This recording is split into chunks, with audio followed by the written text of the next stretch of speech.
Now, almost two-thirds of local councils are cutting their social care budget, which pays for the likes of Meals on Wheels, daycare and home helps. And that's according to a survey published by the Commons Health Committee this week. It also found that charges are rising for many vital services.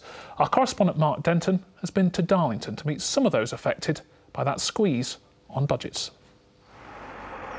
Norma and Jean are on a regular trip.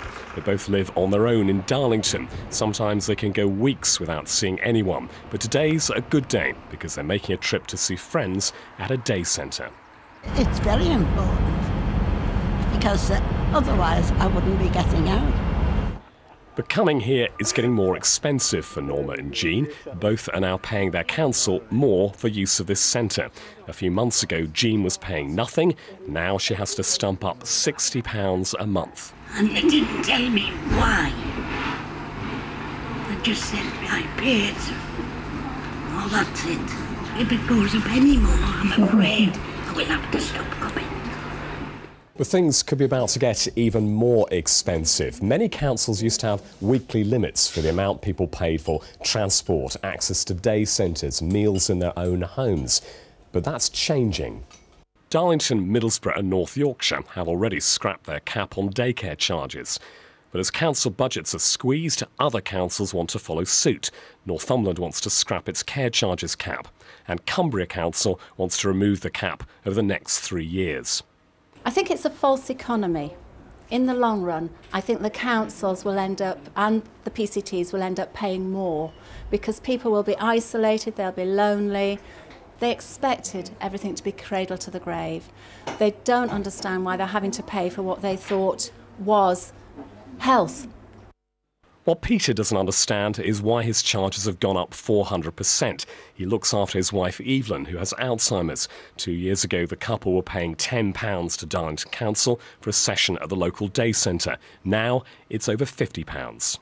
There's no doubt about it, councils simply look at us as the easy option. We all know that councils are trying to save money, but if they only stop to think for a minute how it alters people's lives, going from £10 to £50 in 6 months, it's really just a bloody outrage.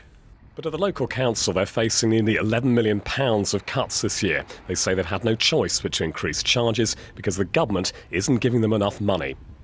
The money that's come from government would really sort of keep us standing still. They're not making allowances for increased demand. We've got people who have very complex needs. They're wanting people to remain in the community in their own homes and as far as possible prevent them from going into hospital. Well, there's a cost to that. But the government says councils do have enough money without ratcheting up charges at places like this. The government specifically committed over the life of this Parliament to put an additional £7.2 billion in to specifically protect social care, investing in things like reablement services, telecare, all ways to improve the quality of the service but also reduce the costs of the service. Everyone agrees services like this are important. The question is, how do we continue to pay for them? Mark Denton, let's see what our politicians make of that. I mean, Sharon Hodson, councils, the danger is appear here to be finding ways of raising extra money by charging some of the most vulnerable people for this essential care. As Peter Whiffin says, they're easy targets. Well, I would hope councils aren't using them as easy targets. The evidence is that they are. The reality is councils have lost 25% in most cases of their budget. So central government, it's very easy for Paul Burstow to say, you know, councils have got this money. Councils have had huge cuts and they're having to make these decisions. And I would certainly hope my council wasn't going to be doing things like this, and I'll certainly be looking quite closely at what my council are doing. Was there really nothing else that a lot of these councils could do, though? Because a lot of people would say, oh, there are lots of other things you could tackle rather than increase charges. I mean, the government's putting £7 billion, it says. I mean, how much do you want it to put in?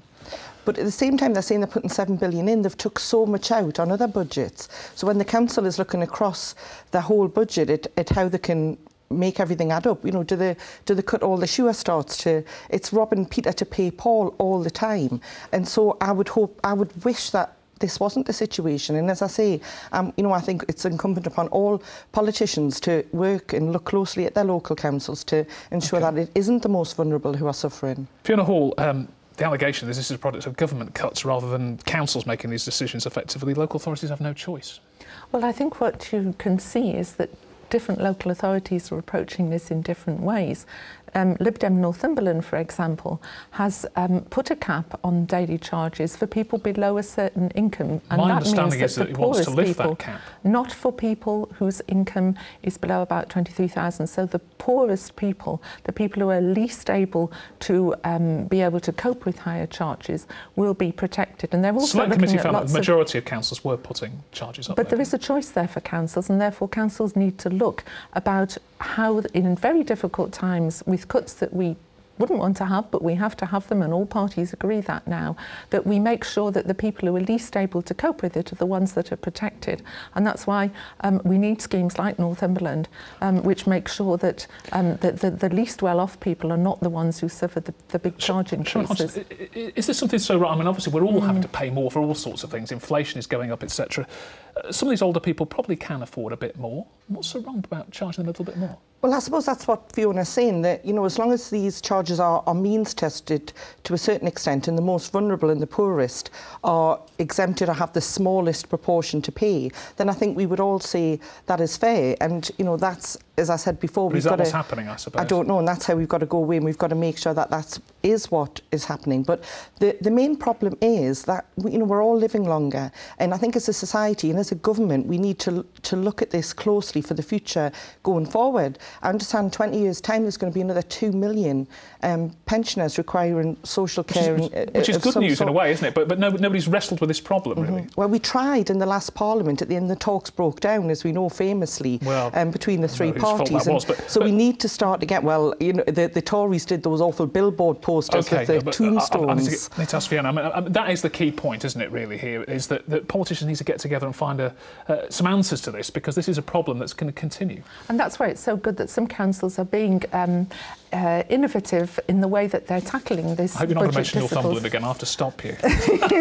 Well, let's just say that there are some councils that are looking into ways of keeping people in their own homes, that are looking very long and hard at some of the facilities which were underused, and they see that they can actually help people better by giving them the money to spend it in the way that they particularly want. Fiona Hall, Sharon Hosson, thanks very much for now.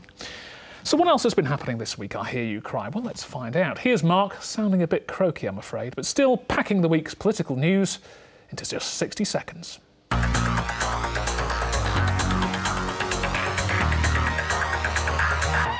Sunderland has come bottom of the league table for new business startups.